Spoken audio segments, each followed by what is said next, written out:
আসসালামু আলাইকুম। Hello everyone, সবাই কেমন আছেন? আশা করছি সবাই অনেক অনেক ভালো আছেন। আলহামদুলিল্লাহ, আপনাদের দোয়া আল্লাহর অশেষ রহমতে আমিও অনেক ভালো আছি। আমি অনেক দিন যাবৎ ভিডিও ছাড়তে পারছি না। এই দেখেন আমার বাসার অবস্থা, বাসার গেটের বাইরের অবস্থা দেখাচ্ছি আপাতত আপনাদেরকে। এখানে একটা গাছ লাগিয়েছিলাম, তো সেই গাছটা আপনাদেরকে একটু দেখালাম। আর আমার বাদ তো এটা হচ্ছে মিষ্টি কুমড়া গাছ। আর এদিক দিয়ে আমার ছোট ছোট গাছগাছালিগুলো। আমি একজন আপুর ভিডিও দেখি, উনি অনেক অনেক গাছগাছালি লাগিয়েছেন এবং গাছের অনেক যত্ন করেন। তো ওনার জায়গা আছে বিধায় পারেন, আমারও ইচ্ছা অনেক, কিন্তু আমার সেরকম জায়গা নেই। এই দেখেন আমার বাসার অবস্থা, এটা আমার বাসার ভিতরের অবস্থা। আমি এই ভিডিওটা গেছে কালকে রাতে 2টা বাজে করেছি। দেখ, এটা অফিসের অবস্থা, অফিসে লোকজন কাজ করছেন। এই যে এখানে আমার দেবরও কাজ করছেন, এখানে সবাই কাজ করতেছেন। তো এই তো অফিসে রাত 2টা পর্যন্ত কাজ চলতেছে। তো বাসায় আমাদের অফিসে অনেক অনেক কাজের চাপ, সেজন্যই আমি আপনাদের সাথে ভিডিও শেয়ার করতে পারছি না।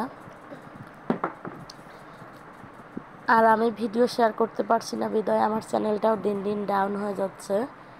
আর আমারও ভীষণই ইচ্ছা করে ভিডিও ছাড়তে, কিন্তু আমি পারতেছি না।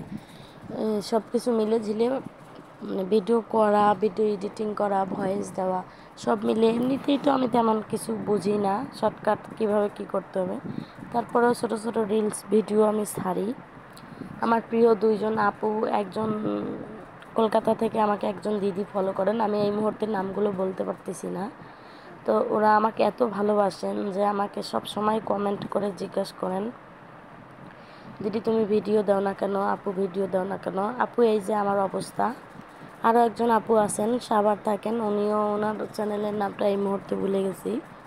উনিও আমাকে অনেক অনেক, আপু যদি আমার আজকের ভিডিওটা দেখে থাকেন, অবশ্যই আপনি ভিডিওটা দেখে বুঝতে পারছেন আমার অবস্থা কীরকম হয়ে গেছে। এই দেখেন আমার বাসায় এই যে অবস্থা।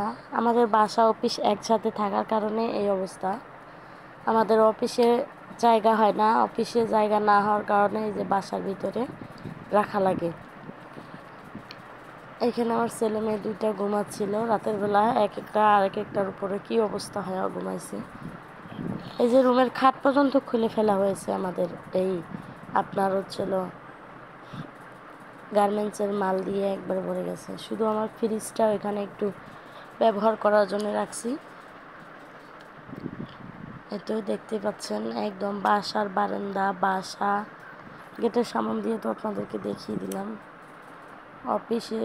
অফিস রুমে সব জায়গায় এক কথায় একদম বাসা, পুরো বাসায় আমার একেবারে নাজেহাল অবস্থা। কি আর করার, কিছুই করার নেই, এটা দিয়ে আমরা পেটে ভাত রোজগার করি। একদিন আমাদের বড় ফুলোর হবে, সবাই দোয়া করবেন, সেদিন হয়তো বা এই কষ্টগুলো আর করা লাগবে না। আর এখানে মোটর ছেড়েছিলাম আমি, তো মোটরটা বন্ধ করে দিলাম, সেটাও আপনাদের সাথে একটু শেয়ার করলাম। এই তো এটা হচ্ছে গেটের সামন, এটা তো অফিস তো দেখালাম, তারপরে আবার একটু দেখিয়ে দিচ্ছি সুন্দর করে, আপনারা যেন বুঝতে পারেন। আর এই মুহূর্তে আপনাদেরকে একটা কথা না বললেই নাই, আপনারা যারা আমার ভিডিও দেখছেন অবশ্যই একটি লাইক করবেন আর আমার চ্যানেলটি সাবস্ক্রাইব করে আমার পাশেই থাকবেন। আর আমার ভিডিও যদি কোথাও কোনো অংশে আপনাদের কাছে একটুও ভালো লাগে থাকে, তাহলে অবশ্যই আমাকে একটা কমেন্ট করে জানাবেন। তো সবাই ভালো থাকবেন, সুস্থ থাকবেন, সবসময় আমার পাশে থাকবেন। আল্লাহ হাফেজ, আসসালামু আলাইকুম।